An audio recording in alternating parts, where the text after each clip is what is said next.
convince me, not even if he said it out his own mouth, that this is not what got, I guess the new term I keep hearing y'all use is unalived. I guess that's what it is now. But I definitely don't believe uh, whoever the pale guy with the pointy head is definitely not the same guy from In Living Color. But hey, whatever. I'm gonna put it to you this way: you can't make a movie like this and whoever's behind it be safe. You just can't. Like the way the way they got this structure set up. Nah, they don't really take chances like that anymore. So I did a TikTok, and I'm gonna drop it. I hope y'all enjoy it. I'm gonna make it as a YouTube too, because um it's a lot longer than the typical TikToks. but I watched a couple of but I did it like this. I made sure I had all my information down and a comprehension of what I was gonna do laid out before I watched other people's TikToks, because I don't want to steal anybody's ideal and try to claim it for my own. And when y'all see mine, you're gonna tell that I didn't get none of my ideology from none of the other TikToks, at least none of the ones I've seen. Excuse me. Oh my goodness. Y'all bear with me. At least none of the ones I've seen. So a lot of the ones I seen were pretty brief. I couldn't figure out how in the world to squeeze all that information into a short space. So I seen most people kind of just mull over the basics. And I'll say this too. And this really is gonna have a lot to do with what we're dealing with tonight. I hate that we're so scared of anything in depth. Like we love all the shallow shit. If we have to dig too far, then it's like a turnoff for us. Well, but we gotta get past that, because like most things ain't gonna be right there just for you. Hey, and you gotta do a little bit of digging. And this I don't know. I got a couple different things that I wanna deal with. I'm just trying to figure out which direction to go in first. Hold on 1 second, y'all. Something's bugging me. I ain't gonna be able to flow till I deal with it. 1 second. Yahoo, God, peace. And I think that's the first time ever one of the kings was the first one here speaking before a queen. That is the historical moment right there. That has never happened. A year and a half or 2 years we've been here, never had one of the kings get up at the chat section first and say, "What's to it, family?" So blessings. That's big love right there. Uh, I mean, hey, don't get mad, queens. Y'all been holding it down. He was quick draw today. What do you want to say? But there's man, I don't know. I'll get back to it. I got so much going on. I'm just trying to still wake up. The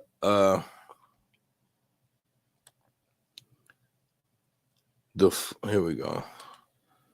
Now this is where we're gonna be at today. Pressure bust pipes. Cause like I said, I hate the fact that we can't connect simple dots. We dropped the ball. Everybody my age, we dropped the fucking ball. We didn't we got groomed. We are the beginning of the gangster niggas and bad bees era. We're like the forefathers of that.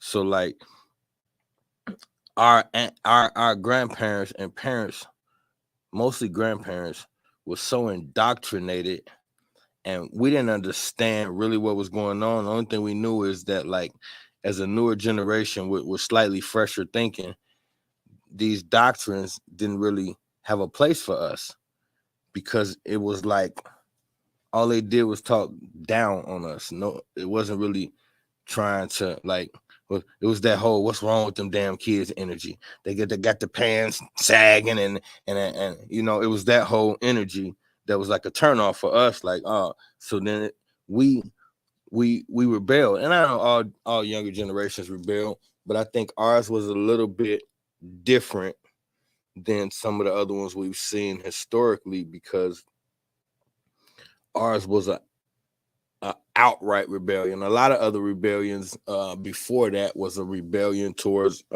maybe this religion or that religion, this belief system or that belief system. But we got to a space where we rebelled against all the belief systems and embraced the streets completely. Like, the streets became the new religion outwardly. Now, the streets have been around for a long time, but if you go back to, like, the mob days, it was always those street dudes was always trying to achieve balance, meaning, like, they understood that there was supposed to be a separation between home and street.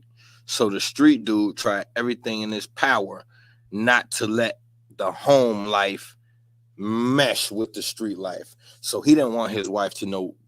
He painted a picture to his wife and everybody else like, "Hey, I'm an upstanding businessman." That's why they wore the suits and all that. They didn't want to be looked at as gangsters. That was like amongst each other, of course, but anybody that was outside of that world, they didn't want to be looked at as gangsters. They wanted to be respected as businessmen, free thinkers, and stuff like that. So that was how it's always been as far as with street and family. It's always been that line where, hey, we don't mix the two. You know how they used to have the rule, no women and children. Why? Because we don't mix the two. We're men. What men do out here, that's men business. So since men out here doing what men do, men deserve whatever come to them. And ain't no crying about it. But you don't involve the women and children. So we would literally get the drop on somebody, see him with his family, and speak to him. And just let him know, hey, how you doing? And he knew what that meant. He understood, like, I could be dead right now, and the only thing saving me is my wife and kids. He smiled at you, say, come on, honey. Y'all speak cordially, but the eyes, both of y'all know, like, yeah, you had me. Yeah, I almost had you. Thank God for your wife. Thank God for my wife. And they went their ways. Now, he might follow him until he dropped the wife off, but they understood we don't mix these two. So now, when you get the 80s and you get the crack era, you get a different type of money than has ever been seen before. The streets had never seen this type of money before. This fast, this much. We've all heard stories about the crack lines that was all the way down the street around the corner, which, by the way, how was that ever allowed to happen? I mean, you can say what you want to say, but police have always known who the drug dealers in the neighborhood was. Maybe not right away, but they've always known, because that's what the fuck they're there for. So at some point, they're going to figure out who's the guy running the neighborhood. Whose house is that with the long ass line every fucking morning at 8 a.m. until noon? They sit there, they watch, they take pictures, they do something called build a case. See, if you don't pay attention, if you blink, you're missing. So let's deal with this whole ideology of building a case. So we know the cops will build a case, FBI, they'll build a case for 2-3 years. So let's look at what that really means. What's that really means? Now, the problem is we want to get these drugs off the streets. because they say they care about the communities and the people. Because if you don't care about the communities or the people, why would you give a shit about stopping drug dealers, right? One would think. So, logically speaking, in order to want to rid your neighborhood of crime and these horrible drug dealers, you would have to care about the neighborhood and the people in it, right? You would think. Okay, so now back to this building the case and this investigation thing. So if you're who I think is the local crack dealer who runs the neighborhood, and we're investigating and building a case, that means for 3 years, we watch you sell crack to real live people. It's not a fucking video game. We watch you. We got you under surveillance. We're watching multiple crack deals for 2 to 3 years while we build a case. How many lives get ruined over crack in 3 years time period while y'all taking pictures and looking for the guy you want? See, that's when we start to get this feeling like, wait a minute. This gives me kind of a feeling like maybe we're playing some type of fucking game here. Because why? Doesn't matter 3 years later. You know how many people OD off crack in a 3-year time period? You know how many people literally die in one neighborhood? How many families and lives get ruined in 3 years from crack? While you build your investigation? So this is how you know there's another motive at play here. It's definitely not illegal to let citizens walk off a cliff. Last time I checked, I agree with that.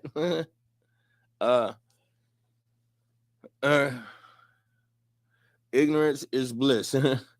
So now, but here's the thing though. Okay, so now we're looking at essentially when we break this thing down, and we're looking at a game being played.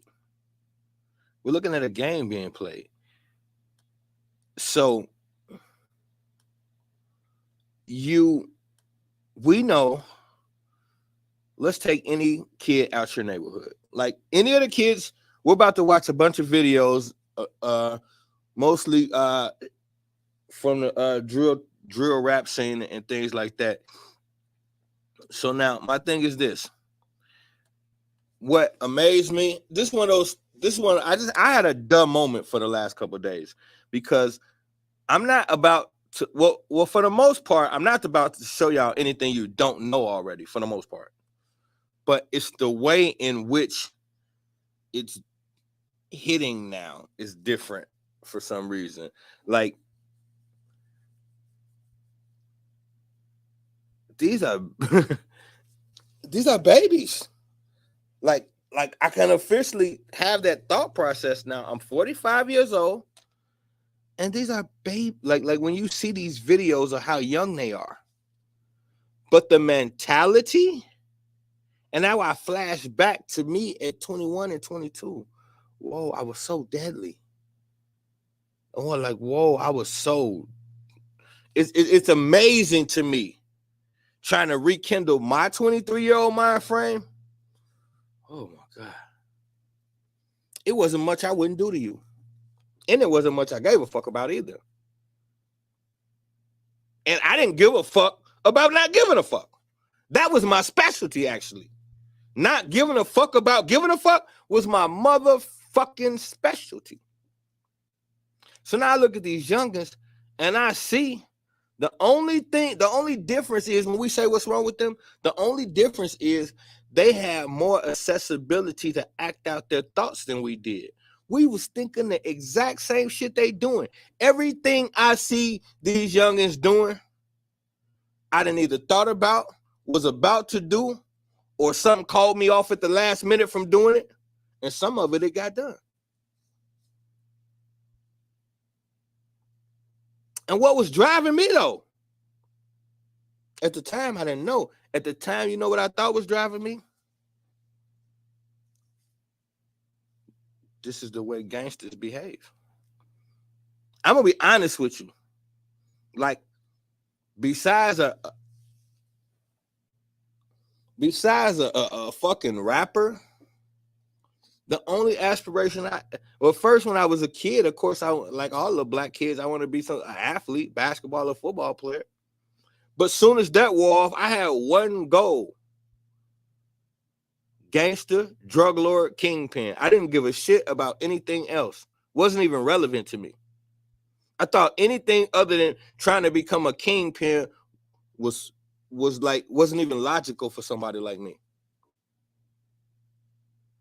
Now just imagine that type of pressure on a teenager, saying that the only thing that would properly fit me is to become some type of drug lord or kingpin, and understanding that murder and prison are an intricate part of this. And I was completely okay with both of them as a teenager. Murder and prison. I was completely okay with both of them as a teenager. See, we deal with so much stuff that we don't dissect. We deal with it, but we don't dissect it. What makes these children? And we can't even say young men no more after what I'm going to show y'all today. We've poisoned the women now, and we don't want to take credit for it. This young lady I'm about to show the video of, they said she's the number one female killer in the history of Chicago.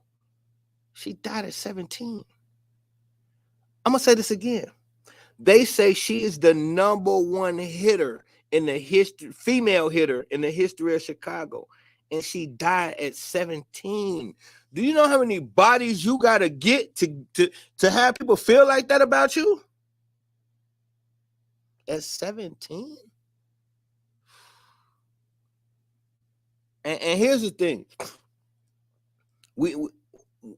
I've had this debate several times with black folks, and I'm gonna say this respectfully or however it's taken. I wish I would grow the fuck up. I'm sorry, I'm sleepy, I'm cranky, so I'm probably gonna say some ill shit today. You forgive me or either you won't, but I'm gonna mean most of it, and I'm gonna make sure it's pretty real. Grow the fuck up. Stop saying stupid shit like rap music don't influence you. You sound dumb as hell. We sound dumb as fuck. A culture who all of the rap lyrics talk about objectifying women, drugs, and murder. Most of our culture is objectifying women, drugs, and murder. And we can't make a fucking connection to the point where we got to argue about it. Grow the fuck up. Mature. Do something. I don't know. But if you don't grow up, you're going to teach the same dumbass shit y'all be saying to me to your fucking children. And then we're the reason why these kids is like this. Because we want to be, instead of, see, I give our parents this much credit. Well, I give our parents a lot of credit. But they actually wanted to be good parents. We don't. We want to be bad bitches and real niggas and real gangsters. We don't want to be parents. We have children because black folks like kids. That's one thing I will always give us credit for. We love children, so we have them. But most of the time, we don't love the person we making a child with. Do you understand what you're creating? The most sacred bond on this planet is procreation. And I ain't gonna say y'all because I'm guilty. We procreate. We bring new life onto the planet, and we don't make it out of love.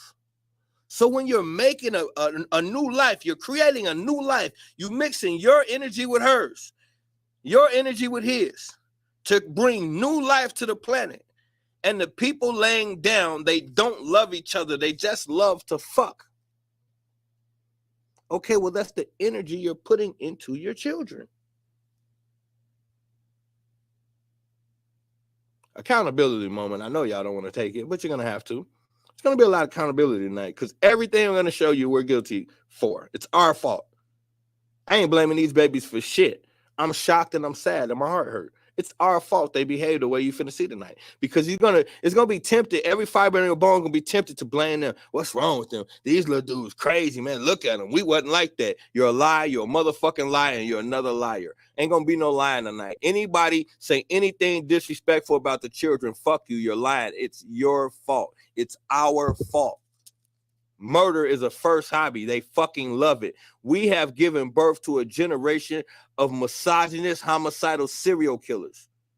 And we don't want to take the credit for it. We birthed a whole generation of motherfucking serial killers. And we got the nerve to say, we want to blame the white people. Look at these white boys. We don't kill like that. You a motherfucking lie.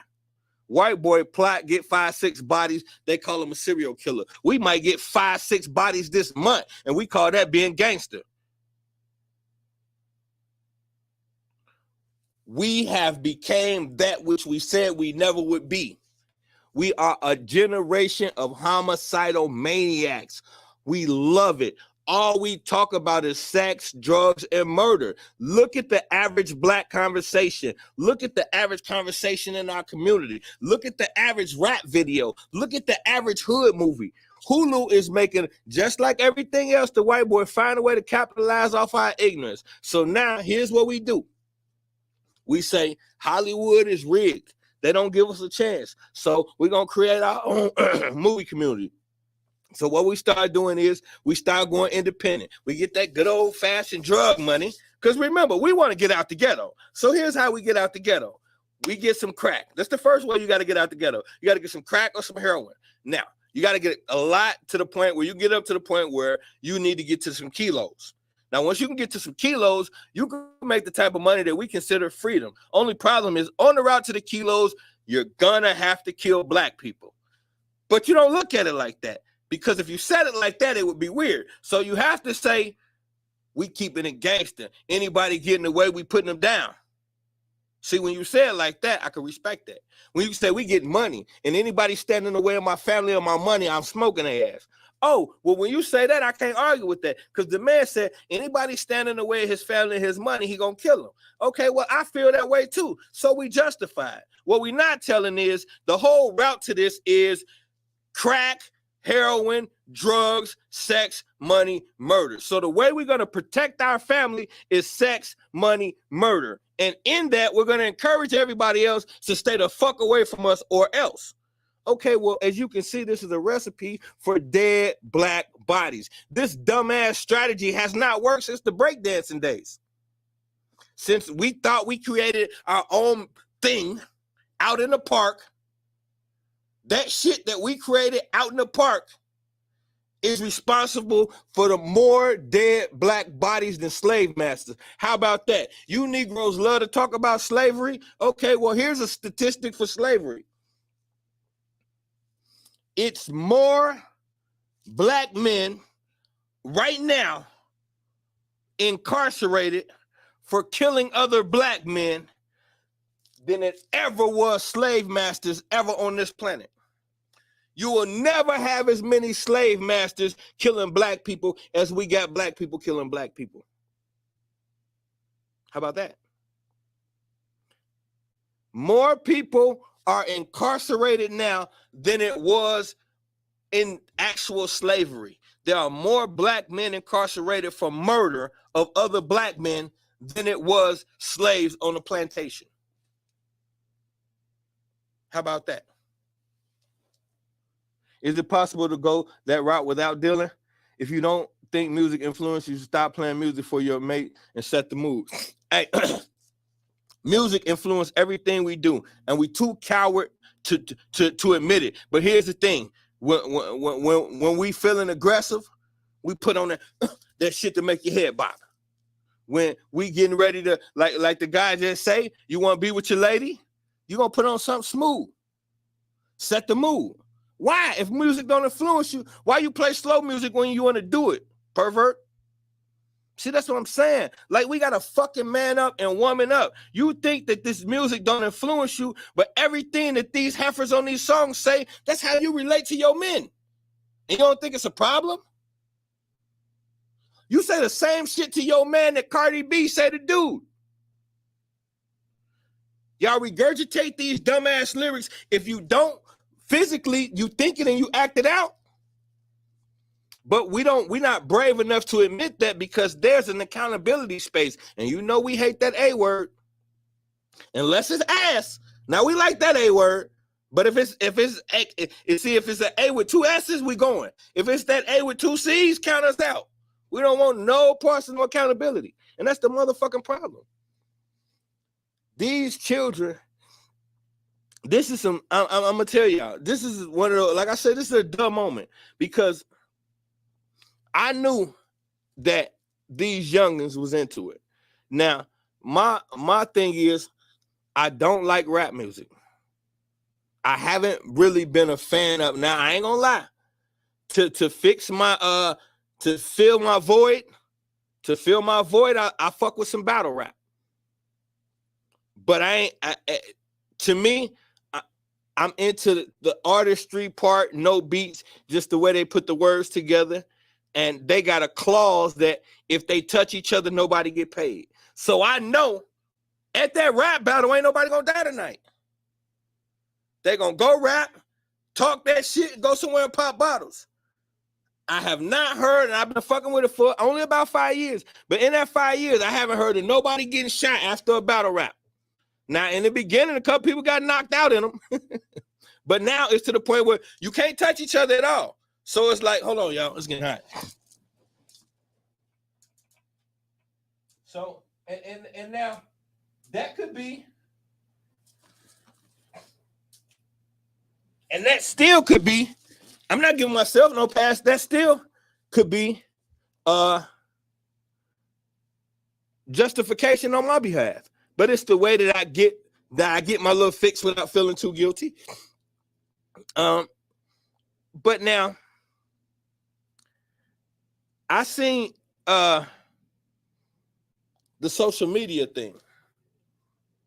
And I said, this is rough. And see now, when you say this music don't influence us, they got this, yeah, I'm gonna get to it. It's this young lady. I think her name is Shakira. I'm probably pronouncing it wrong, but they call her nickname was K.I. And she was from Chicago, like I said, and then the one that they say was the number one female hitter in Chicago history. She died at 17. Now, guess what her nickname was? Her nickname was Snoop. Now, for those of y'all who seen The Wire, you know they had the and that was, I can't lie, that was my favorite character. Snoop in The Wire, the one that the female that was knocking people's shit back and was so heartless about it, her, Snoop was her name. Okay, this is what they used to nickname old girl from Chicago. Now,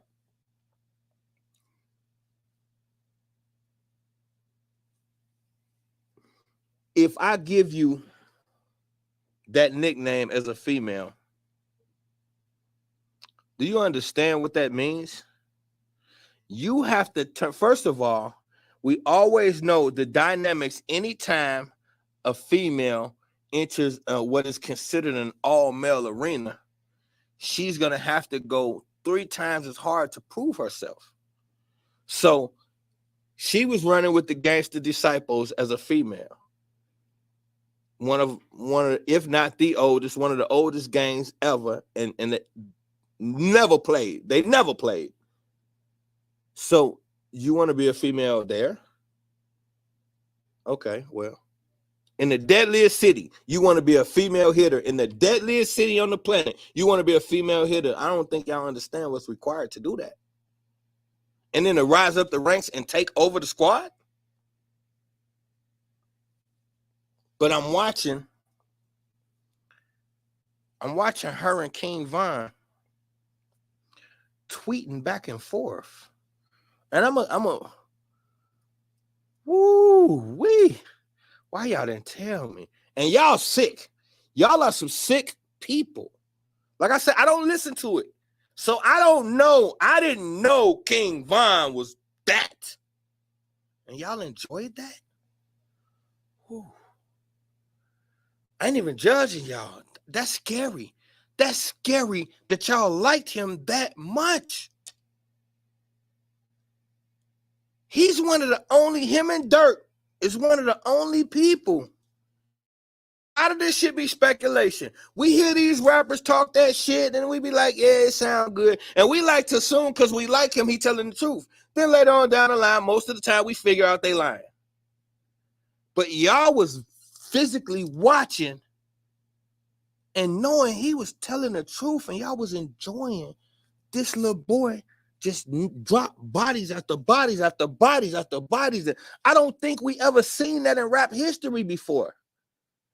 A real live homicidal maniac, and he showcased it right in front of us. Unapologetic, right there. Oh, put it in his lyrics. It's like, I ain't know that shit.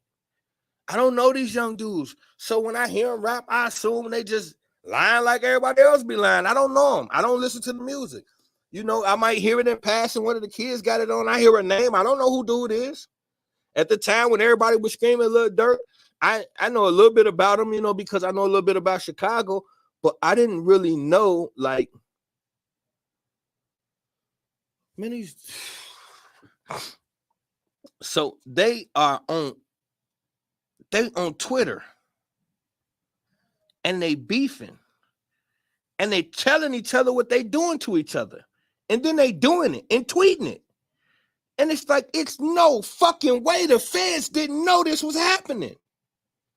So the feds are literally watching gang wars unfold over social media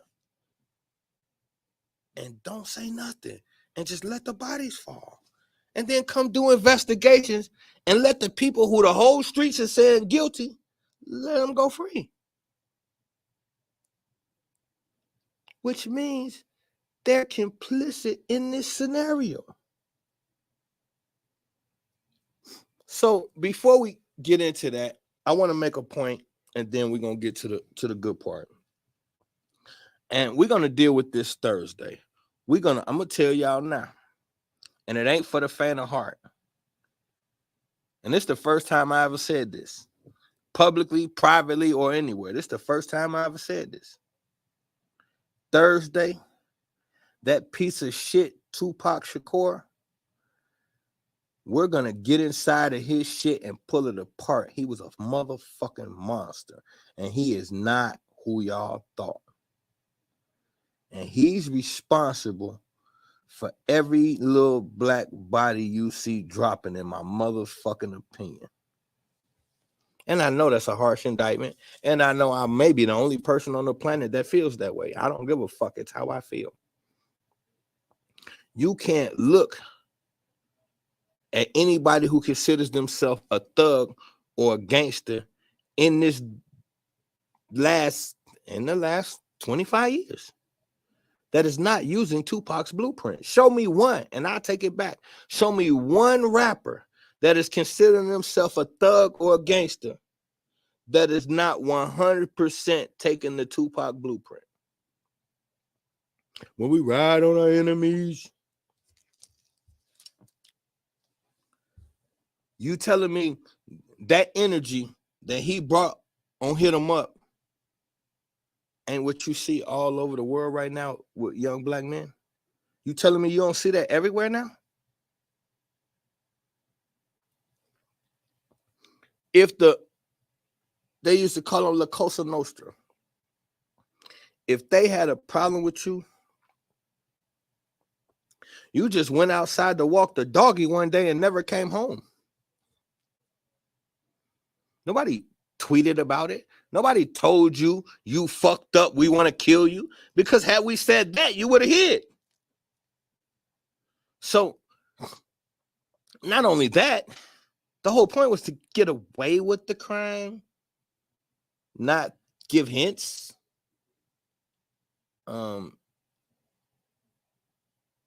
So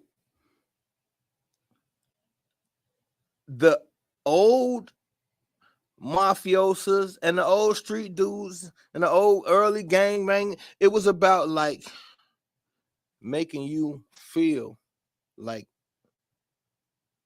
okay, it's cool, never mind.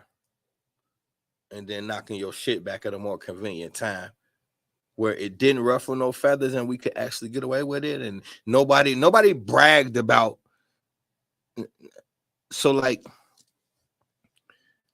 when you see this back and forth and all of them are doing it, they're going to war on Twitter.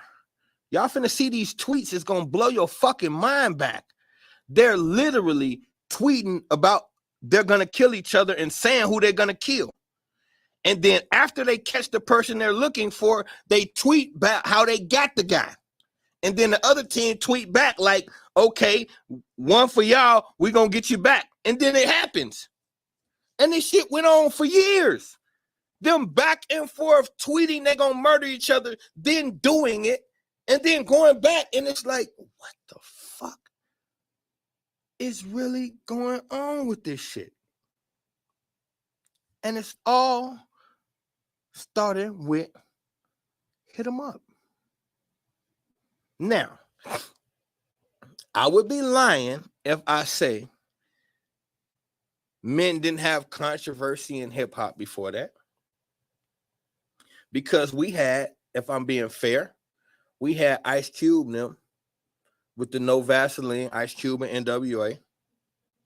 So that probably was the catalyst. But most people don't even remember that. Most people reference the greatest diss track in hip-hop history is Hit 'Em Up. Most people say the greatest rapper in hip-hop history is probably Tupac. Okay. It's who's the best, Tupac or Biggie? So now, when he come with the Hit 'Em Up, he talk about having sex with the man's wife. He talk about bad boy killer. Now, when we hear that, we got to put that into perspective. The most powerful rapper on the planet, the most loved black male figure on the planet, is screaming bad boy killer, West Side. Well, that would imply that when we see anybody from Bad Boy, we killing them. That's what that would imply. Now, if that's the implication and that's what you're screaming, then the next question is, before he left the planet, how many Bad Boy members did Tupac kill? For anybody that's struggling, I'll help you. None. They roughed up a couple, but he didn't kill any. Bad boy killer, Jay-Z died too. Looking out for Mobb Deep, nigga, when I find you, weak motherfuckers don't deserve to breathe. So believe me, we enemies. Bad boy killer, Jay-Z can die too. I'm looking out for Mobb Deep, niggas, when I find you. Weak motherfuckers don't deserve to breathe. So believe me, we enemies. That's what was considered the greatest rapper said. And when he said it, he had fly jewelry on, Rolex watch, blunt in his mouth, tatted on his whole body. Okay, well, I could turn on any rap video right now and see that exact same image. Counting money, fly jewelry, riding on your enemies. Pac taught us how to do that. Only he wasn't really doing it like that, though, because he didn't kill any Bad Boy members. He was a rapper / actor. Now, did he do certain things? Yes, because I am told that he did do some killing. And I'm going to share that source with y'all Thursday. I got a lot of dirt on Mr. Machiavelli. But that ain't what tonight is about. Tonight is about he misled The generations 30 years later is still suffering from his blueprint. And we say he's the greatest rapper of all time. And 30 years later, our children, we have produced a whole generation of little Tupacs. Angry, vengeful, mad at the world because your daddy ain't there, and gonna ride on anybody for the boys. Pretend to be a sweetheart to the women, but we really just want to fuck them bitches. We got all that from Tupac. You wonder why they call you a bitch. So now we could justify why we talk to the sisters like that. You earned this title. So we're going to call you a bitch because you earned it. And they had to accept, they had to eat that. So we just start calling them bitches, and they had to eat that. So then what they do? I might be a bitch, but I'm a bad bitch. She flipped it. So now she can justifiably be a bitch like we justifiably can be a nigga. And everybody's okay now. Now it's bad bitches and niggas. Because the greatest rapper of all time did that for us. That's what he did for us. And now the bad bitches and the real niggas got together off of those shots of Alizé and Hennessy. And we made a generation of what did he have around his neck? Damien, the angel of death. We made a whole generation of offspring of bad bitches and real niggas. Well, bad bitches and real niggas birth demons. Because a bad bitch is a spirit. And a real nigga, those are energies. Those are not real things. Those are energies that we created and gave life to. So if you create and give life to something, life begets more life. So if we birth that energy, the energy ain't going to die. Everything wants to exist. So for its existence, that energy spread it.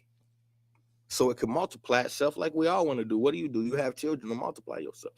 Everybody wants to exist. Everything is alive. So we created an energy that is now alive and it wants to live. Bad bitches and real niggas make demons. Because those are not babies created out of love. And if you're not making a baby out of love, then you're mixing demonic energies to recreate life. We don't want to take it that deep. Why? Because that's that A with the double C word. That's more accountability. We don't like that. Let's go back to talking about the kids fucking up. We ain't here to talk about the parents today, right? Right, check. Bad bitches and real niggas. He did this to us. And I can't say he did it on purpose. But I could say he was evil way before we met him. By the time you seen Tupac, he was already their monster. That's the part you don't get. We think soon as we see somebody, that's the beginning of their career. Even though most artists come tell us that they was doing shit for 7-8 years before they got discovered. Because you have to you have to earn your way to the industry. You have to do something for them to move your name to the top of the charts. It don't just go to the top of the charts because people love your music. People can only love your music if we allow them to hear it. That wasn't the internet era. The only way you can do that.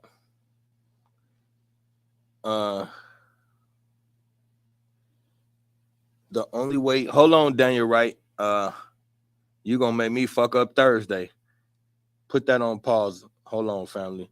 Pac stood up for somebody who was getting abused by the police in real time. Him doing that is all that matters in my eyes. I don't think he should be taken away for what other people do. Okay. I don't know how much of the conversation you heard, and this is the space that I'm talking about. This is the accountability space. I'm talking about a whole generation of poison, and you want to bring up one incident. Pac was raised by Black Panthers, so he had love in his heart for Black people. So what he did on that day, I commend that. That's not what I'm talking about, though. I'm talking about poisoning a generation. I'm not talking about one incident where he did the right thing. I got one incident where I did the right thing, but I got 10 that I tell you about that's kind of embarrassing. So what I'm saying is, if we're going to grow and get healthy, we have to be willing to cross the line. We want to stay in bounds because it's safe. Fuck staying in bounds. Let's cross the line and get to the real space. The real space is, how did he get in that space? You can't just get in that space.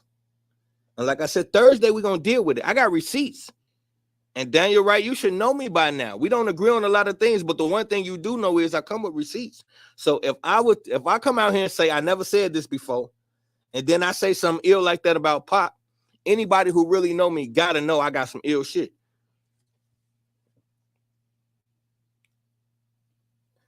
You with me, but you think I'm wrong about that part. I respect that. And here's what I say. I know you to be a logical thinking man, and I'm willing to bet you $50 after Thursday you don't feel the same. I'm willing to do that. I'm willing to put $50 on the line for you, Daniel Wright, that after Thursday, if you stick through the whole thing Thursday night, I guarantee the mentality of the receipts is what's off. Look, I ain't gonna sidetrack the conversation, because now you're about to take us somewhere else. You said the receipt's not valid. Well, if proof is not valid, then what's the purpose of proof? It shouldn't exist. If proof doesn't set the record straight, it shouldn't exist. If information ain't really currency, then I have to retract my final statements, because I thought the way you get answers to things is by obtaining the proper information. And once I obtain the proper information, do I then turn it off and say, no, I didn't see what I just saw because of how I feel? Am I allowed to turn off what I see because of how I feel? Or is what I see, does that have, at what point does what I see supersede how I feel? That's a space that Black America has to deal with. At what point do the mentality of the receipts, but we will chop it up, finish your show, because I do listen. Well, this is part of the show, but thank you, brother. What I'm saying is, you just used the word mentality. My entire discussion is about the mentality. So what I'm accusing him of is implementing a mentality in Black America. So let's look. You can look at all through Black American history and see that just like any other race, we've always been influenced by certain heroes. Okay, so when you look at the generation and the age group of when you look at the generation in our age group, and then you realize who our heroes was, you can look at where society went. That's all you got to do. So you look at the era in which Tupac came up in.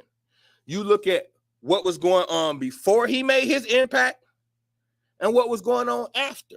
What I need you to do is, before Tupac Shakur became famous, I need you to show me what rapper had his whole body tatted.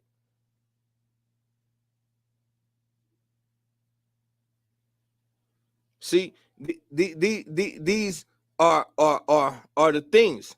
This whole look at me laughing at my competition, flashing my jewelry. This whole it's a mentality that got implemented, and you're gonna see it in these children. I'm finna tap into some of these videos and let y'all see. Y'all gonna see the mentality in these children. You're gonna see it in the lyrics. Okay,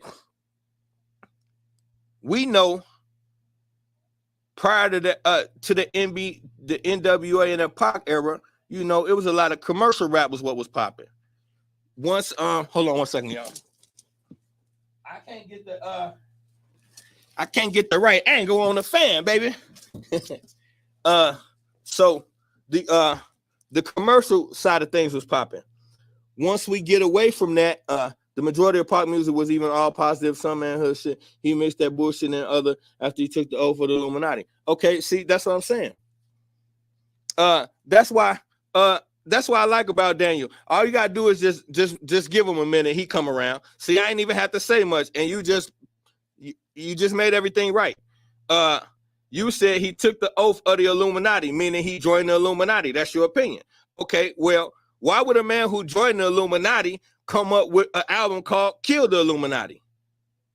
See, that's what I'm saying. These Negroes be playing us. They be playing games with us.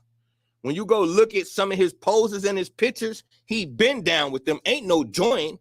You don't become the #1 rapper in America and you haven't joined yet. Why the fuck will we give you that? So we were getting played from the jump. We just didn't know it. And that's the case with all of these rappers. We're getting played and we just don't know it. But the problem is, I'm not even blaming them. I'm not even really blaming Pac.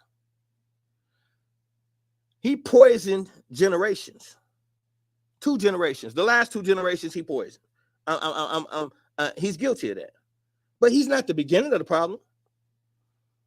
It's a societal thing, because we can never forget the mechanism in which we're committed to. We're a part of a mechanism, and it has to. We just seen that with that clone Tyrone.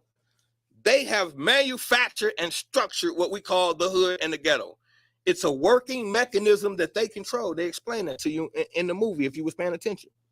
A lot of y'all thought that meant Negroes ain't taking enough responsibility, but they showed you that in Boys in the Hood. So we definitely just got to realize that it's a mechanism that we're dealing with. That's the biggest fault, is the mechanism. But we got to get into our portion of the responsibility part for this mechanism, because we're birthing our children with the wrong ideologies in mind. And we don't even got our mind right. So we're bringing children into a world that we don't really understand and expecting them to understand it. It's so many things that you should know before you make children. I didn't know most of them. So, and I'm quite sure a lot of people like that. That's the initial problem. So he was born in duress in the first place. We hear about the fucked up childhood, his mama in prison and all that shit. She was going through a lot of bullshit already. So it's a lot of key factors in there. But he gonna get this smoke. Thursday, he gonna get this smoke. Now let's get to Shakira. Because this is, we might not even, now we ain't even gonna be able to watch this whole thing with her. I want to get to these tweets though. Let me see, which one is it? I gotta find it. These first. are King Von's. No, that's him. That dude is an animal. I didn't even know he was like that. I'm telling y'all, anybody who was listening to him on a regular, you bogus. And that's another thing too. I'm gonna deal with it. What I'm gonna do is I'm gonna spend this next season beating up y'all heroes, because I see it's necessary. Y'all got these heroes y'all like and people can't touch them. I'm gonna beat the fuck out of them. I'm beating up LeBron. He gonna get it. LeBron gonna get it. Pac gonna be the first in my series of beating up on y'all heroes. Exposure time. Pac gonna get it first. He gonna set the trend, and I'm gonna beat him up so bad y'all not gonna never doubt me again. When I get through showing y'all who Pac really is, and I'm gonna show you. We're not gonna speculate. I ain't gonna fuck around. I'm gonna show you. And then after that, that's gonna set the tone for everybody else who next gonna get it. I done already beat up King so many times, ridiculous, but that showed me right there. I beat him up every year, and y'all still argue that. But we gonna get into some of these fake ass heroes y'all got.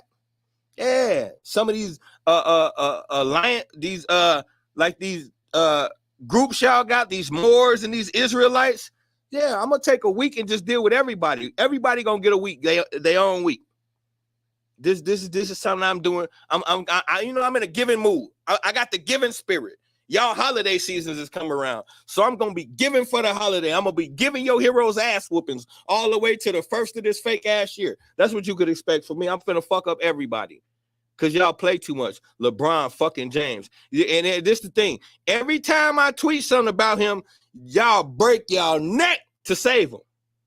I tweeted something about them people failing at their goddamn school. I heard crickets all goddamn day. People started trying to get jazzy a little bit this afternoon, but y'all didn't want to touch that. All the black children failed in his school. You couldn't stop talking about them building it. Why we can't talk about the children failing in that motherfucker? Because y'all idol worship. Y'all got heroes and you can't let them go. I'm a behead all of them. Fuck them. These are the most. Damn. I know Don't tell me I ain't get the. I don't even think I got the one I want the most. Oh my God. Chicago saw one of its most violent weekends of the year. That shit happen all the time. Fuck it now. The one I really wanted was the one with the young lady. Oh my God, I don't know how I did that. I want y'all to see these tweets. It's so many tweets with them going back and forth. It's ridiculous. Especially her and Vaughn. And this dude, now I'm gonna tell y'all the truth. I'm glad I didn't play that video. That video when he was in jail talking to homosexual shit. Because there's a part of me that still believes that was in there, but that ain't the focal point. I see how his mind worked. He was different, bro. He was different. He was pure D. You ever seen something pure evil? He was pure evil. And he was charismatic. So what he was doing with his number one enemy, he was flirting with her. Like they was literally at war every week. One week he killed one of her people. The next week she killed one of his people. And in between that, he was tweeting her, talking about when we gonna get some action together. I really like you. When this war is over, I think we could really be something. And at first she was ignoring him, and then after a while, it got to a point where she kind of was starting to just have real conversations with him. And then the guys was like, he be like showing him, like, look at this dumb bitch, I got her. She really think I like her. I'm gonna kill this bitch. I'm gonna get her. To even have the audacity to, when he got locked up, he told his sister to tweet and tell her, come see me. Then when he got out, he said, babe, why you ain't come see me? You said you was gonna come see a nigga. Then he spelled come the nasty way. And he the one got her. And he tweeted about it. So they're tweeting back and forth. And he's saying, he got one tweet where he say he don't be hanging with this one guy because he can't catch up. He's still behind. Give him till Friday. He talking about bodies. They was having a contest who could get the more bodies. Dude was like a body or two ahead of him. So he said he can't hang out with dude because dude two ahead of him. He can't hang out with dude until he catch up. Give him till Friday.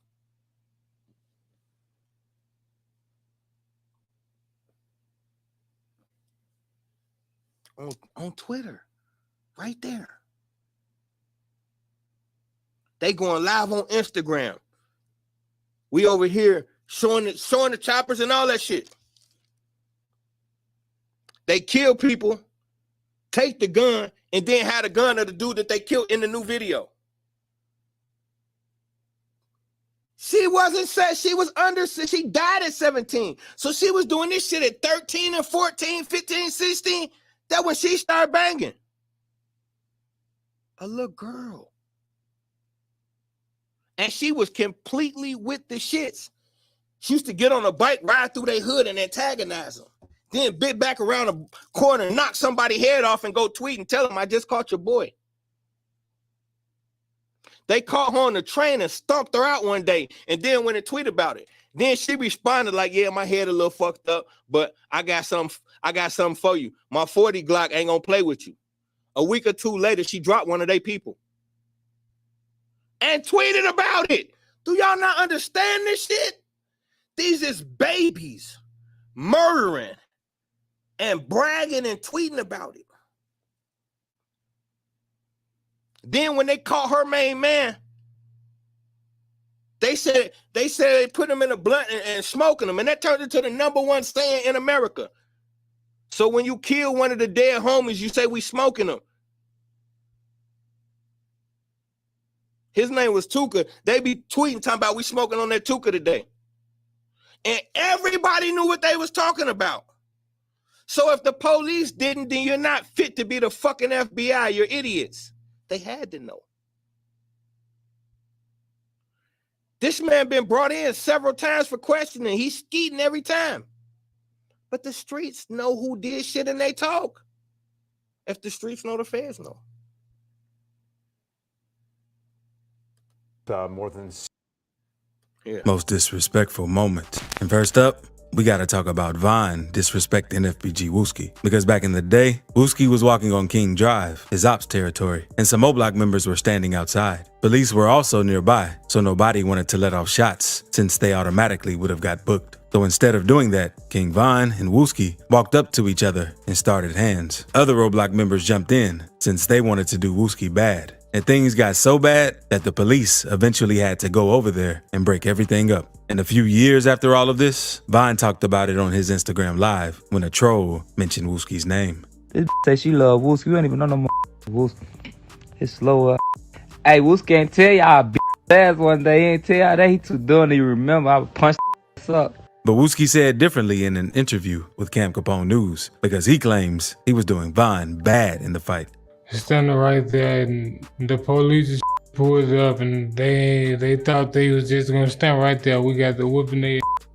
After the interview hit the net, many O-Block members said Wooski was capping and didn't beat Vine up. Shoebox Baby said only guys that got touched up bad that day. Another member said that Wooski threw a brick in the fight. But that ain't the only time Vine disrespected Wooski. Since in Back Again, he raps, bet Wooski feel this one. I bet Wooski still twitching. He changed, something different. Here, he was making fun of Wooski over a dark incident that had happened to him. Because on the day before Dooski's funeral, O-Block members were seen FaceTiming Wooski and letting him know they had a surprise for him. So the day of Dooski the Man's funeral was tense, since everyone knew that something could happen at any moment. And it turned out to be true, because when Wooski stepped outside during the funeral to smoke a cigarette, 4 men in hoodies ran up and sprayed the church up. Wooski was hit in the head, and 5 other people leaving the building after the service were also hit. This afternoon, there were a total of 6 people who were shot outside the church. It was a pandemonium, a scene of pandemonium right after that happened. Thankfully, no one died in this situation. And even though Wooski survived the shooting, the injury was so bad, he had no choice but to leave the streets alone for a little while. But Vine didn't care and continued dissing Wooski on social media, saying the shooting changed him into a and that Wooski didn't want to diss him anymore. Super gangster cause he ugly. Got shot in his head, so now he's stupid, slow, they think that's savage. Man, don't nobody get shot in the head, that's goofy. But if you thought Vine disrespected Wooski a lot, what he did to Tuka was way worse. Because he dissed him in multiple songs. Since in a song with Slim Santana, he says, "Caught that boy right by that bus. This is last stop." But Vine could also be referring to Lil Mark, who was Tuka's brother. Because 2 years after what happened to Tuka, something similar happened to Lil Mark. Because on March 28th, 2014, Lil Mark was shot at a bus stop on the south side of Chicago. And one witness said that a man pulled up and opened fire. And after shooting Lil Mark, he fled away in a minivan. Police later found the van burning in flames. But Vine also threw shots at Tuka in another song, saying, "Tuka in my lung." I say that every time, because he got smoked. But it doesn't stop there, because there are even a ton of clips of Vine trolling and dissing Tuka online, like these. You shot Tuka? Say Tuka, man. Shoot him again. Shoot him in his head. So look, my question for the day is, what is your message to your first buddy? Tuka, let me get in there. Yeah, that's exactly what it is. Tuka. Yeah. And all of the disrespect made people wonder why Vine hated Tuka so much. And after dissing him so much, Tuka became a meme on the internet and got to the point where Tuka's mother spoke on the situation, saying she wanted people to stop disrespecting her son. When you hear people say they're smoking on your son, Tuka. Oh, it makes me upset because, I mean, where do the level of disrespect stop? Now, let's move on to the time King Vine disrespected Lil J, because recently, clips have been getting leaked of King Vine and some of his ops in Cook County Jail. And one clip went viral where Vine asked the guards to move him into protective custody. Many people say he was doing this since he didn't want to be on the same deck as Lil J, since Vine told the guards that Lil J is very sus. And at first, not a lot of people believed Vine, since Lil J would always deny the rumors. Messing with a guy. Let's clear the air on that too. That's like the #1 thing people want to talk When I heard about. it was the most goofy that I ever heard in my life. And I knew it had to come from somebody goofy or something. Never played my name like that, man. But the truth came out once the clip leaked of Lil J letting a guy sit in his lap and kiss him. And after this clip hit the net, many people said King Vine was right this whole time. And even some of Lil J's own gang members were clowning him after seeing that clip. Let me see you juke. That boy having a juke party on the whole in the Cook County. sitting on his lap. They mean that you'll take that to anybody, given the time and the place. You the booty man. The No, booty don't man, funny. bro. That's the booty man. The booty And like man. the way he grabbed that man, that like he needed booty more than life itself, gang. Then, speaking of those jail clips, it's also another incident that got leaked where King Von got very disrespectful with one of his ops in jail because all of the inmates were in a holding cell. And while in the cell, King Von spotted his op 051 Freaky. So he slipped out of handcuffs, went over to the corner, and started whooping Freaky since he had a tattoo saying F L.A. Capone. But it didn't last long since the police broke everything up and put Von back into handcuffs. Now let's move on to when King Von straight up disrespected K.I. since in exposing me, he rapped. Now y'all see that he was in the bullpen. He seen a tattoo on dude. He went to the corner. Somebody helped him slip out his cuffs. And dude still had his cuffs on. And he beat the fuck out of dude while dude was in handcuffs until the police came and stopped it. The dude was pure evil, man. He was pure evil. And he's saying he don't want to be around dude because dude be with that funny shit. He also was saying he want to suck some D and all that type of shit. So King Von was on tape talking about he want to get moved somewhere else because of his sexual preference and he sucking D, and he was saying some super gay shit. Now, I just said I wasn't gonna deal with that today because I ain't want to get off track, but he definitely was in there saying some gay shit just like dude. But either way it go, look how disrespectful how they put this shit right in the lyrics, do it, then put it in the lyrics. Like, fuck it.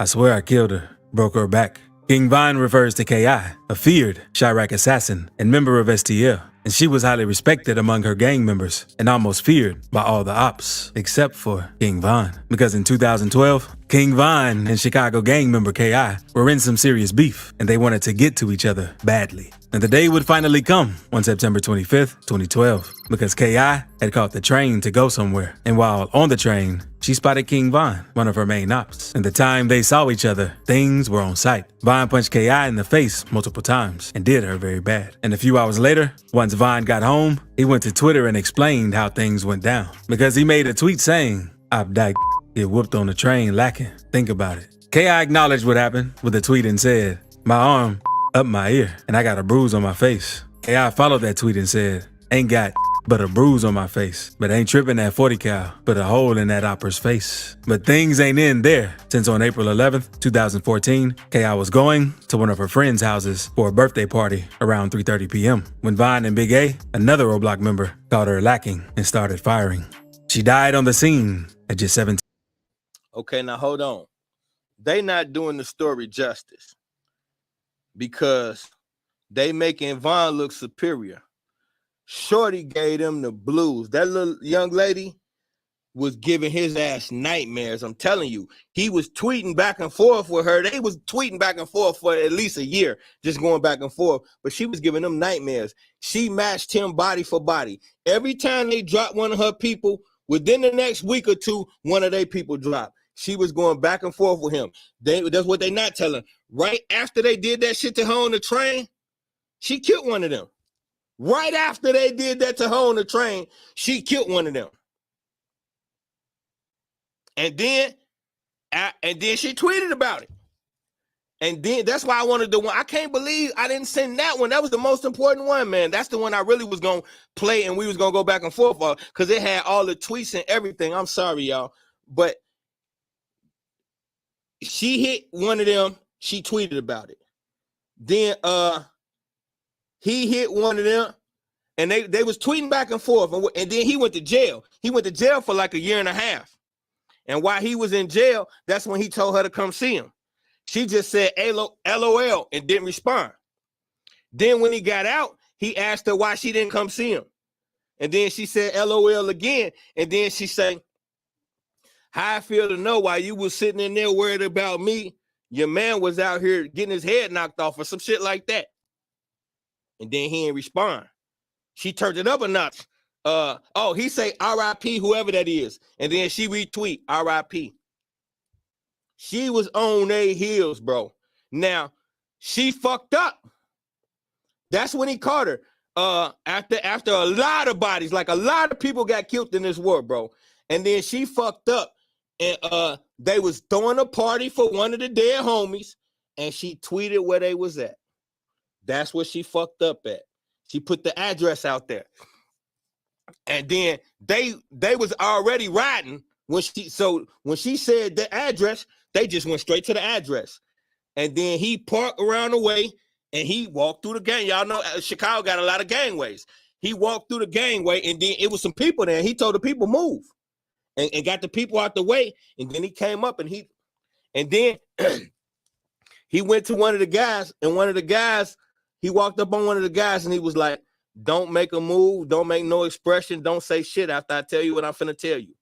And he was like, all right. And he was like, I just got her. Instantly, he knew who she took, because it's only one her they want. And they wanted her, bro, they wanted her bad. Like, trust me. She was giving them the blues. They was getting so frustrated because she was on a bike, picking their ass off. And so he was like, I got her. He was like, I walked up on him, and everybody tried to run, and I caught her ass trying to run through the gangway, and I got her. And dude said, soon as he told me that, I heard the ambulance sirens, and we seen the truck go around the corner to where he said he just came from. So, and then they went straight and threw a party and started tweeting about it. Instantly after he did it, he started tweeting about it and threw a party and shit. So ain't no way these fucking police don't know what the fuck going on. But I just want to say, like, that young lady, she said towards the end, she started putting compassion in her tweets about like what was wrong with her. How she don't her nightmares. Oh, that's what she say. Her nightmares be haunting her. She said she barely sleep because it be demons all in her sleep. And then she say something like, I don't know what happened. Positive, I would have turned out different if I had a father. She was tweeting this type of shit. Them is cries for help, bro. There's somebody who know like something wrong with me. Like, I'm a little girl. I ain't even supposed to be a young lady, and all she think about is murder. You understand? Like, for men, we got testosterone. It don't take much for us to go to the dark side. But for that feminine energy to turn so dark to all it desire is murder, that's different, bro. That's different. That's different. That shit made my heart hurt when I seen how she was. And what you see all of these youngsters doing, and y'all keep talking about ain't no influence. They riding around and they all want to be rappers. They all trying to start record label shit. They was rappers.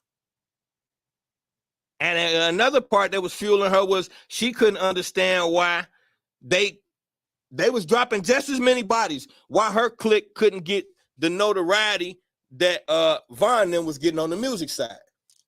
Well, because you gotta let somebody gang rape you. It probably wasn't your thing back then.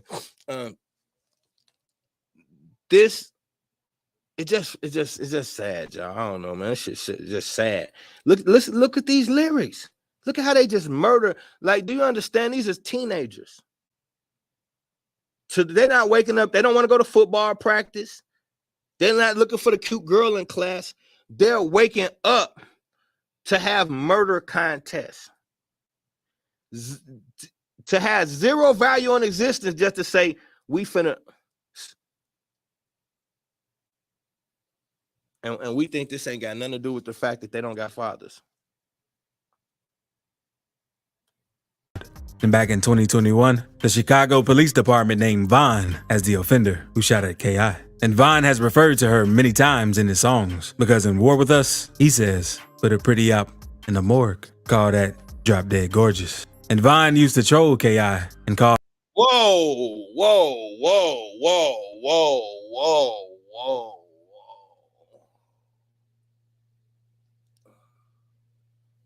Am I the only one that fucked with? Like, God. I put a pretty young B in the morgue.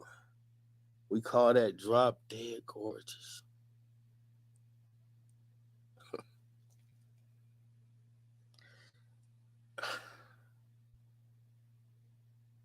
What make you think you could do that and then rap about it? Like murder is legal. What would make somebody think they could murder somebody and then rap about it? Since he wanted to get close to her so he could set her up. And she most likely knew this since she was never down to meet with King Von. And one of K.I.'s friends interviewed for a documentary about her and said that K.I. felt Von was doing that to try and set her up. Really liked her. And he was like, well, she too pretty for that, and tell her to stop gang banging, you know. He liked her as a girlfriend? Yeah, he wanted to be her boyfriend. She just felt like he was trying to set her up and kill her. That's what she told me. She's like, I think he's just trying to kill me. He don't like me. What's the like?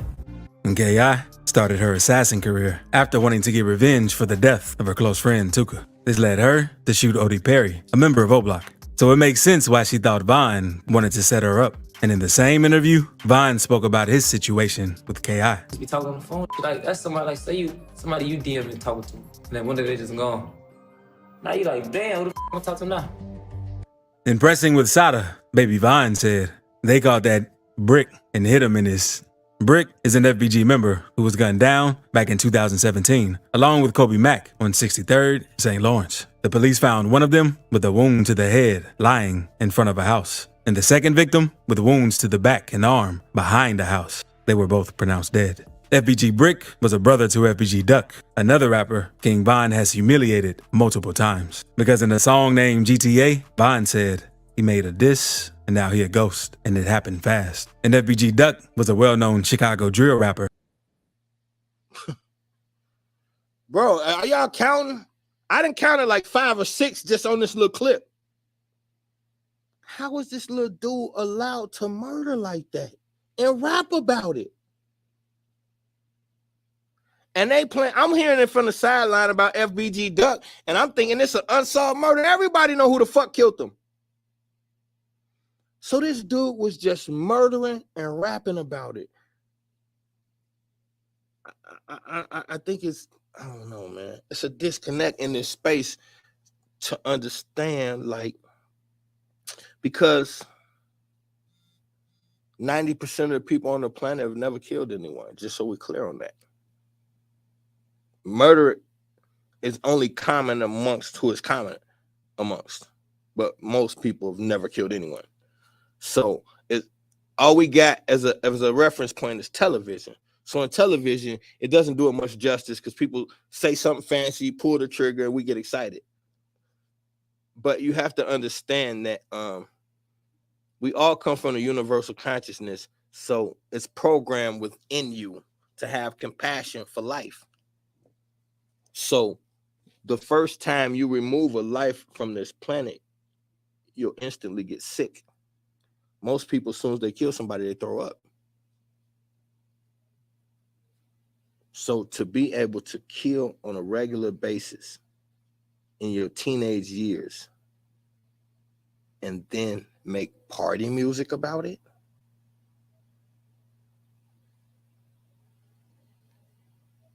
that's something that's pure evil. But we want to point evil at everybody else. That's pure evil. To target someone, murder them, and then make fun of them publicly. That's not normal. And normal people are physically incapable of what I just said. Target someone for a killing, actually kill them, then make fun of them publicly, repeatedly. Normal people can't do that.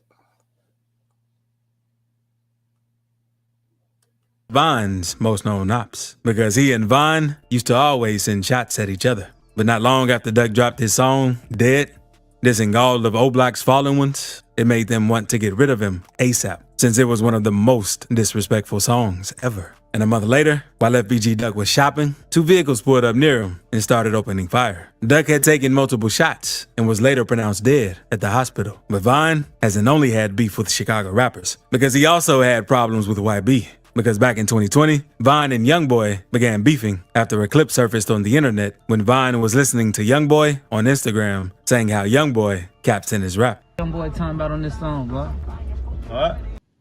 That's one of the only people that got away from him. And I think because that little dude is evil as fuck. Well, I ain't no think he's evil as fuck too and dysfunctional. I seen him. He's possessed by a demon. Well, they both were. They both were. I've seen young boy mid conversation when his eyes roll back into his head and you see nothing but the whites while he talking to you. He'll be in a conversation, having a simple conversation, and he'll completely go somewhere else. He ain't right up there either. And I can guarantee you he got a lot of bodies. And yeah, look at the YN Melly dude. Now we seen him in the video with Vine, and we seen him. He's on trial for murdering his best friends to get on. And he just got a hung jury, which means he's about to come home again. They're about to set that demon loose. Y'all look at his videos. You ever watch the YN Melly video? That shit is so evil, wicked. He got a video that scared me. And I like that. Think about what I did. He got one video that scares the shit out of me. I don't know what the fuck going on. That shit like a horror movie. That shit like Rosemary's Baby or some shit. It's bloody white women in sheets and all. It's all okay. It's creepy than a motherfucker. I dare you to watch that video alone with the lights out type shit. You guys, what is happening to these youngsters? Because if we're not going to point no fingers, we got to assess something. How did we get 2 generations of young black men who don't value anything but dead white people on money?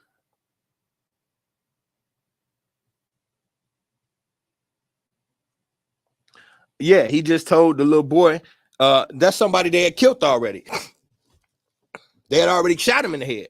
So he was just making fun of him, and he got the little boy doing it. And so, like, everything is energy, and we don't understand the energy that we be putting in these children. And so now, here's the thing. Dirk found him and snatched him up.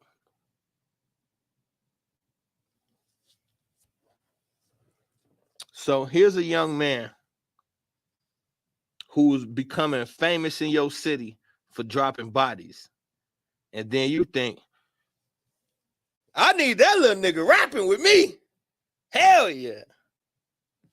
And then you get with him and y'all start a murder spree.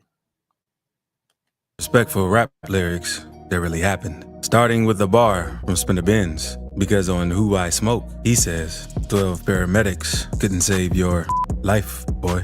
Rod K dead, and he never coming back, boy. Left this in the street. This is the end of your life, boy. Who I Smoke was one of the most disrespectful songs of all time. And in this bar, Spinner Benz is referring to the passing of 22-year-old Jacksonville rapper Rod K. Rod K was a rapper associated with Fulio and his KTA gang. He had just started rapping a few months before he passed. It was going crazy in Jacksonville. The rapper was shot and passed outside the Hilltop Village apartments on November 20th, 2020. Paramedics arrived on the scene around 4:30 p.m. and found 2 victims in the parking lot. Originally, they reported that the wounds weren't life-threatening, but Rod would eventually pass away. So this is what Spinner Benz is talking about when he raps 12 paramedics who couldn't save your life. Rod K's death came just a day after the death of another KTA affiliate, Spaz, 2 times, and he died at the same place Rod K died at. Fulio's younger brother, Bibby, also passed away at the same apartments. And Jacksonville rapper Queso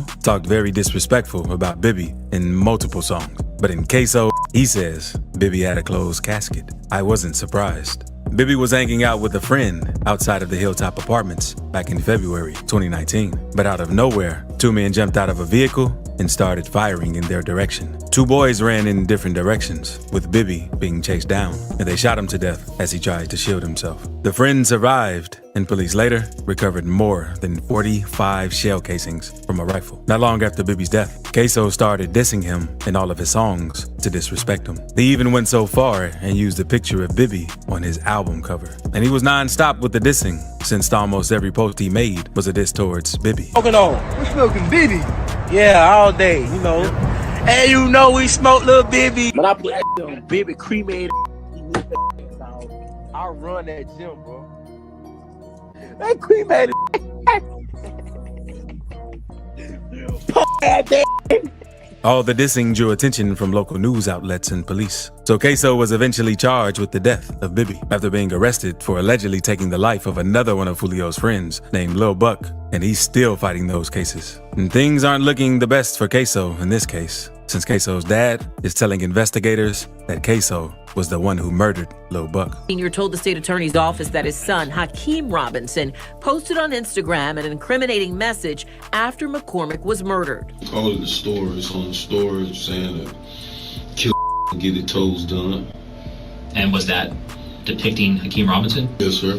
But that wasn't as disrespectful as what Wooski said in Computers, because he says, Phonem stood over J Money and put 4 in his grill.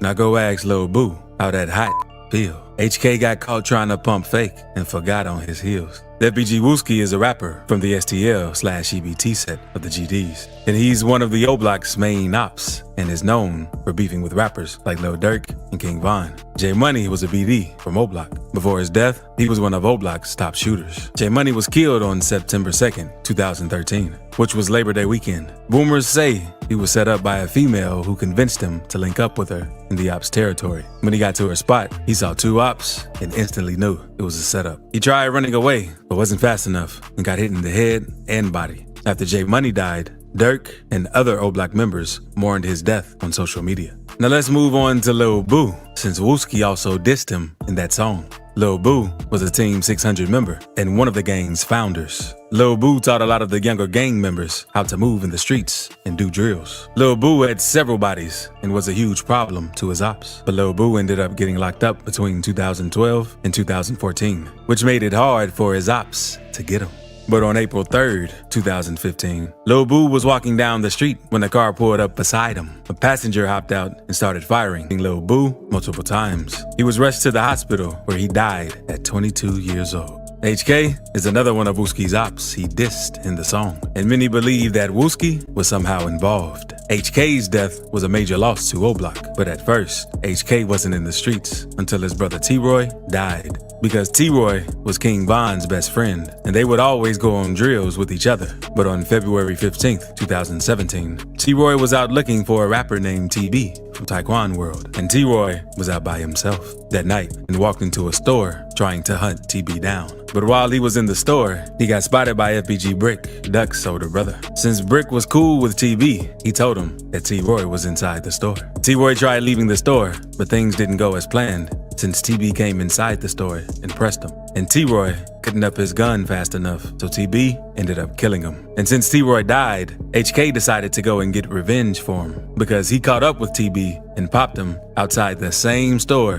where his brother died. And 2 months later, HK would end up losing his life. But Wooski's ops didn't let all of the disrespectful lyrics slide, because Lil Durk got disrespectful in the song 248 and said, an OPP got hit in his TOP, and he ain't even die. He also dissed Wooski on Should Have Ducked, saying he survived one to the head, but it up his body. In October 2018, Wooski went to a funeral of a mob member named Dooski the Man. Dooski had got hit a few days before, and it was rumored that the BDs were behind it. And on the day before Dooski's funeral, O Block members were seen on FaceTime with Wooski, letting him know they had a big surprise coming for him. So we gon' surprise. It's time about tonight. We gon' surprise, bro. So the day of Dooski the Man's funeral was pretty tense, since everyone knew something could happen. And right after the service ended, Wooski stepped outside to smoke a cigarette when a car pulled up and hit up the front of the church. 5 other people walking out of the building also got hit, and Wooski suffered a wound to the head. He was rushed to the hospital and survived. However, he suffered minor brain damage, and he had to relearn how to walk and talk. So his ops steadily made fun of him due to that. All the ugly motherfuckers seem like they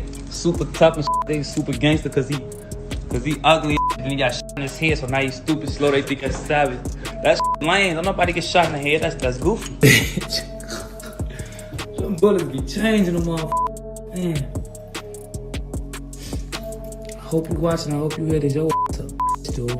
But Wooski eventually made a full recovery and returned to rapping. Also, subscribe right quick if you're enjoying the video. But now, let's move on to a bar from UK rapper Young Diz, because in Smoky Things, he says, CJ's mom kept shedding tears. Somebody tell her, I don't give a that her son ain't here. Ever since her son got dropped, the whole block ain't done. CJ was 17 when he died, and his death was seen as one of the most brutal moves in the UK. His death has been covered by many British media outlets, but on September 4th, 2017, CJ and a group of guys were walking outside a playground in Newham when a truck pulled up and started firing their way. A 17-year-old boy was hit in the leg, and CJ was hit in the head. He was rushed to the hospital and put on life support, but later passed from his injuries. Video footage caught the vehicle used fleeing the scene, but CJ's killers were never arrested. And after CJ died, his gang didn't do anything to retaliate. So Young Diz made fun of them in the song. CJ's mother was pretty upset about the song and went to the police to have it removed from YouTube. But Young Diz isn't the only rapper who took shots at someone's mother in a diss, because Spinabins did the same, and I Don't Smoke Kendra, saying, "This mama got shot, and he's still tweaking. This got shot. Cool, I know she leaving. They shot that finger off. She couldn't even tweet it." Spinabins is dissing Fulio and his people with these lines, since Fulio's mother was shot while in her house, and Fulio's girl was hit multiple times while sitting in her car. One bullet grazed her head, and another hit her finger. After Fulio's girl got hit, his ops even went on Instagram making fun of her because of how she looked. Oh, don't look right. You finna cheat on her, cuz. Ugh. And after she healed up, she posted a video on her YouTube channel explaining what happened. So everybody wanna know, where did I get shot? I got shot. I got grazed in my head. I got shot in my hand. I got shot in my thumb. I got shot in my wrist. I got shot in my knee.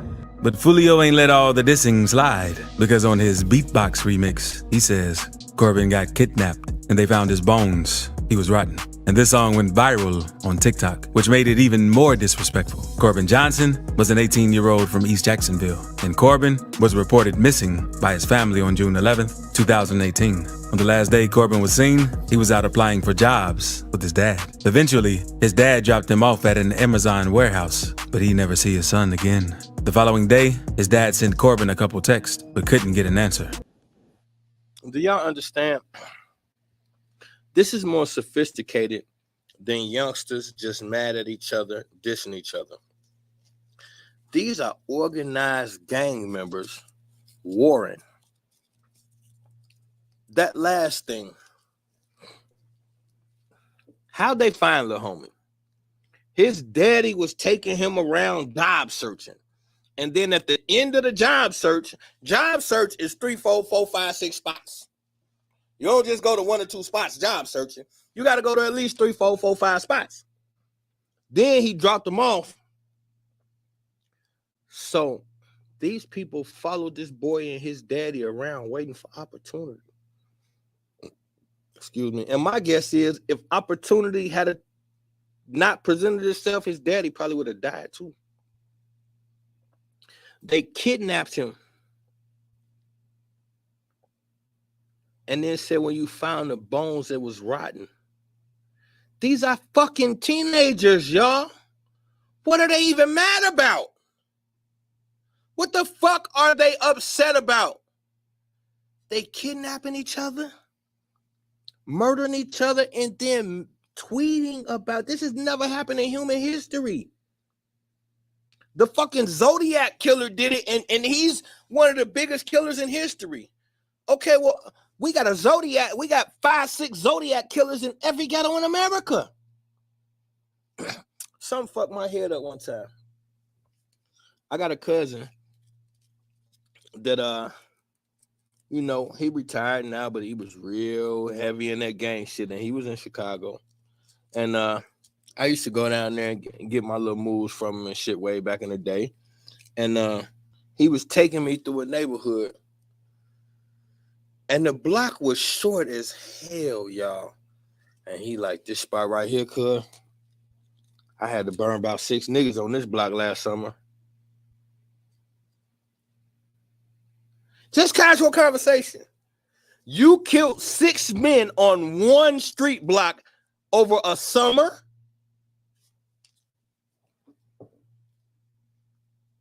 At the time, I was impressed as fuck. As I sit back and think about it, my cousin admitted to being a goddamn serial killer. And that's just one summer. I know for a fact that's not the only summer he killed people. So how many bodies does he have? This the type of shit that's like,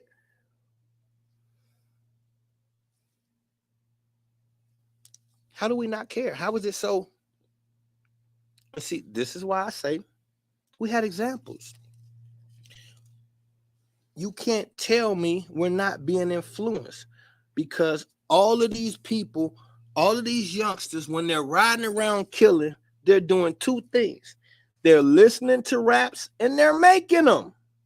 And they're making raps about the people they're killing. These rap songs about the people they're killing are becoming club anthems, number one song in the hood, number one song in the country. And there's lyrics in there about people who actually died. So you can kill somebody, you can remove somebody's son from this planet. They was making fun of the mother that got hit. You was aiming at the fucking son. The mother got hit on accident, and you went to social media and made fun of her, called her a dumb bitch. The girlfriend got hit, called her a stupid hoe.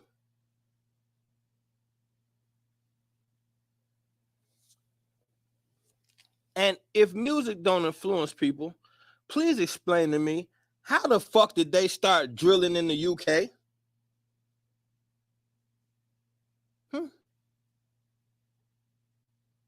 Just wondering. 48 hours passed, his family filed a missing person report, but the police didn't have much info to go off of. Then, exactly a whole year later, on July 11th, 2019, a man clearing a field on a tractor found human remains wrapped in a bag. Police instantly determined it was Corbin, and this death was a homicide. There wasn't much evidence to go off of after his body was discovered, so no one was arrested. But Fulio even went live on IG and made fun of Corbin for getting kidnapped after he dropped the diss song. This man got kidnapped, like real deal, lost and found type shit, like. They found this man on, bro, I ain't even just saying this shit. They literally found this man bones. Tata from 4-1 also got disrespectful to Naughty Bop, saying he got poked one time, stopped breathing, and his mans left him. He was on the floor bleeding. I cannot die on a train like Ethan. Tata was dissing 14-year-old Ethan, aka Nadi Osama, because back in July 2022, Nadi spotted one of his ops at the 13th Street City College train station. So Nadi and his bros allegedly pressed the dude, and Nadi hit him with a broomstick. That's when the unnamed 15-year-old pulled out a knife and poked Nadi. Nadi pushed the dude onto the train tracks and tried running up the stairs, but he couldn't do much with him getting poked in his organs and collapsed. He was rushed to a local hospital, but unfortunately, it was too late, and Nadi died from the wound. And even though Nadi was young, that didn't stop his ops from dissing him after he died. KFG's hopped on IG Live and said, Never, ever, ever lie. Ever, ever. Can't be in no train station like that stupid naughty, you heard? Blockwork made a post on IG saying, "Sneak diss me, now you dead. God bless though, Lil." And after Kyle Rich dropped Naughty Bop, the song and dance instantly went on TikTok. And the point of it was to trick people into dancing to a diss track aimed at a 14-year-old. People were getting police, teachers, and even priests to do the dance without realizing that it was a diss. Speaking of disrespect, Youngboy also got disrespectful when he slid on Jada Youngin's block and when he attacked his DJ. So click this video to see NBA Youngboy's most disrespectful moments. Man, this shit is like, I'm from the streets, been there most of my life, but this shit is blowing me away, y'all. Like the boldness of how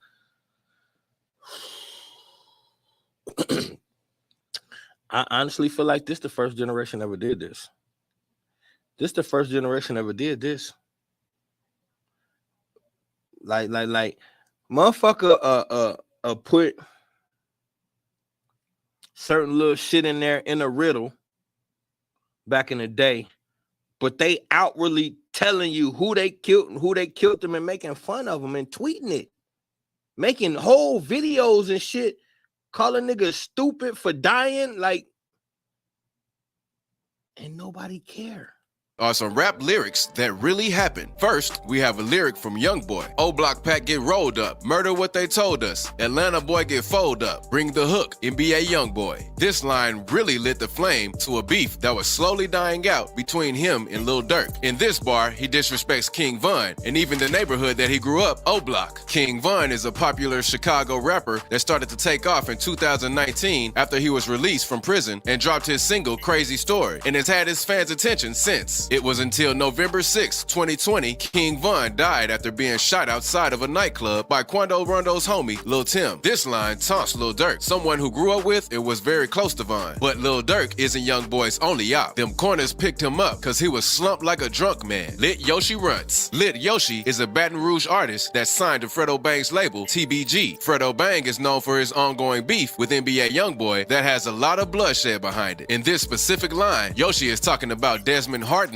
or Dump. Dump managed and was very close to Youngboy before he passed away in a shooting. On May 4th, 2018, Dump was chilling with some family when a vehicle pulled up and fired several shots, hitting Dump and a woman that was standing alongside him. Man, Lit Yoshi was a demon. He's even currently out on nearly a $2 million bond for 7 counts of attempted murder. But I can't do this video without including some lyrics from one of the most violent cities in America, Chicago. Check on your mans. I heard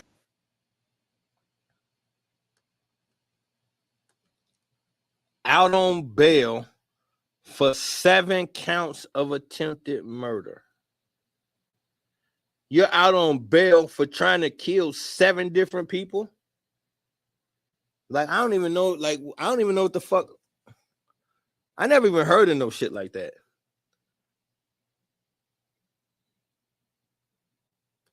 hit in the head, but he almost died, so I can't say his name because he ain't dead. Computer murders Lil Durk. In this line, Durk was dissing one of his many Chicago ops, Wooski. Wooski was shot in the head in 2018 with some O-Block members that took place while attending a funeral of one of his close friends, Dusky the Man. This caused him to suffer from minor brain damage, but he eventually recovered. What makes the line more controversial is how Durk said he can diss him because he ain't dead. Shortly after King Von died, Durk made a post on Instagram saying he's no longer dissing the dead in his tracks. He was referring to the many times he dissed FBG Duck, one of his dead ops. FBG Duck isn't innocent though. He is known for his violent and disrespectful raps. I know you heard about Lil Boo. They left his shit by a tire. Bullets was hitting him. He was singing like Mariah. Dead Bees, FBG Duck. Duck was talking about Lil Boo in this one. Lil Boo founded 600 along with D-Thang, not to be confused with O-Block's D-Thang. On April 3rd, 2015, Lil Boo was shot and killed while walking down King Drive. A car pulled up on the side of him and one guy jumped out, opening fire on Boo. Duck also mentions how they left him by a tire, referencing a picture that was taken of his unresponsive body next to the wheel of a parked car. Man, Chicago used to go crazy with the disses. This next rapper we have is also a drill rapper, but he isn't from Chicago. You ran on Wu Lottie, get back, war, K-Flock. This line may seem very vague, but it actually has a meaning behind it. In this bar, K-Flock is dissing another New York rapper, Shay G's, talking about how he ran away and left his friend Wu Lottie behind for dead. Wu Lottie was killed on April 7th, 2020. He was walking along with some other YG's members through Harlem when some OG's members pulled up in a black rental car and hopped out with sticks, brooms, butcher knives, and other objects. Once the OG's saw the YG's, they tried to run away, but Wu Lottie tripped and fell and got left behind. Once the YG's caught Lottie, they stabbed him and beat him with metal trash cans until he was unresponsive. K-Flock already has a foul past with the YG's, so he saw this as a perfect opportunity to diss the deceased rapper. But the disses go back and forth in New York, similar to Chicago's drill era. Jiggy Man got shot and he should have died. Wedgie Man this, Wedgie Man that, D-Thang. And no, this is not the Chicago D-Thang. The D-Thang I'm talking about this time is a drill rapper from the Bronx that is notorious for having beef with the OGs. In this song, he is dissing Sha Ek, a popular OG's member that has dissed D-Thang and the other OGs multiple times.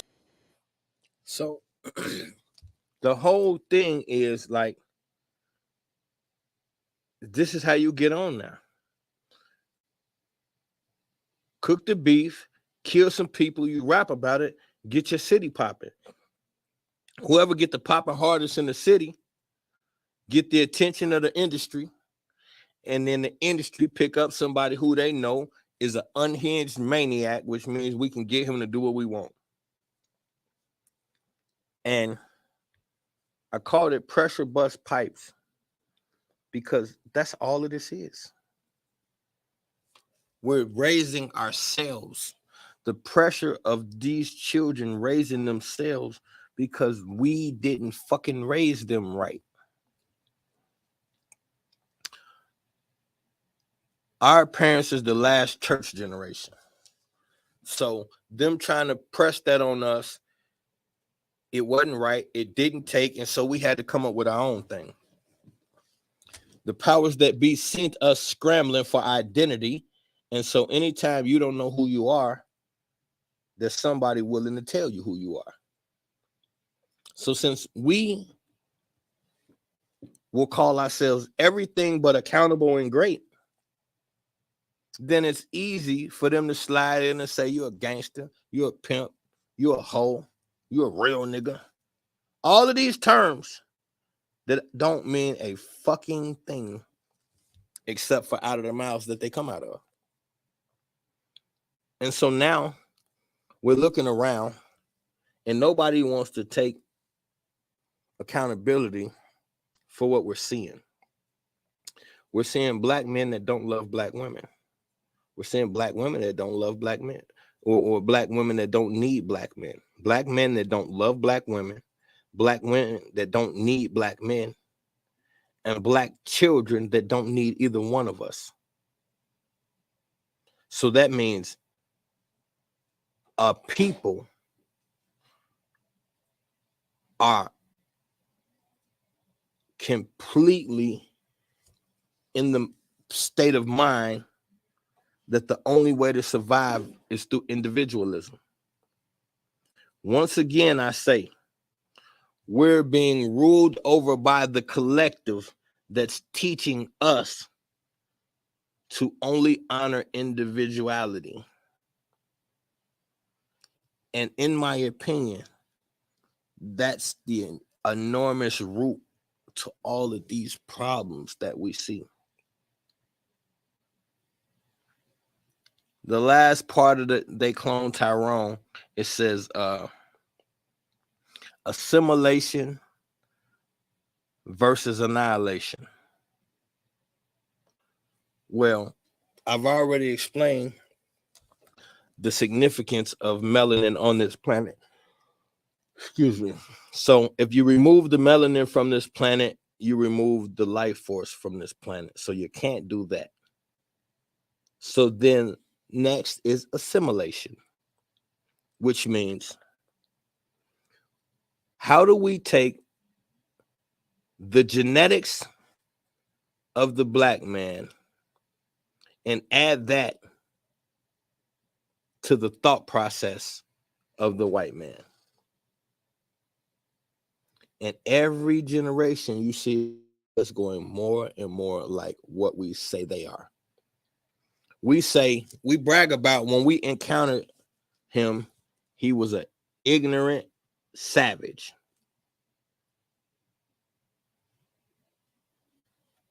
Of course, y'all not gonna like it, but show me the difference between that and today's rappers. Because I love them and I ain't judging them. But I'm real enough to be honest. We have become the exact same ignorant savages we say we're nothing like.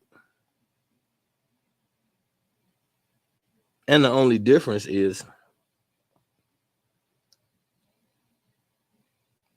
we like to pretend we're not who we are. Because we got that history that's so fucked up, it's easy to pretend that we haven't become exactly what they wanted us to be. There has never been a race of people on this planet to not care about their race and survive extinction. The only thing saving us is the fact that the planet would die without us.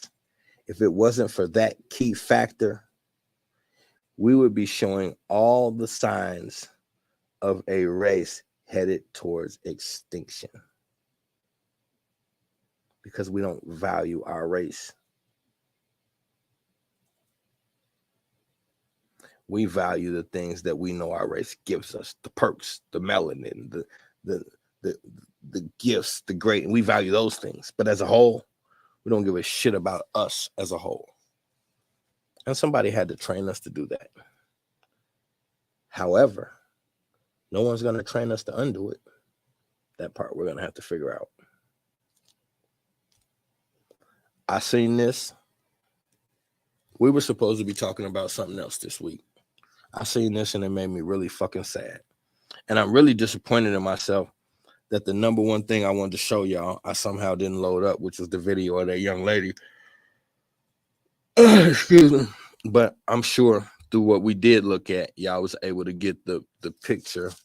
And I hope it fucked y'all up like it fucked me up, because that's the only way we're gonna do something about it. I don't know. Y'all know the drill. We headed to Clubhouse after this.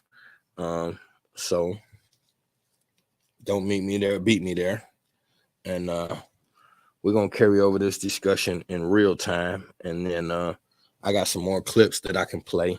We won't be able to see them, but y'all will still be able to hear them. And then we'll be able to actually go over those tweets. I have all those tweets on deck, so we can listen to the story, check out the tweets, and have some great dialogue.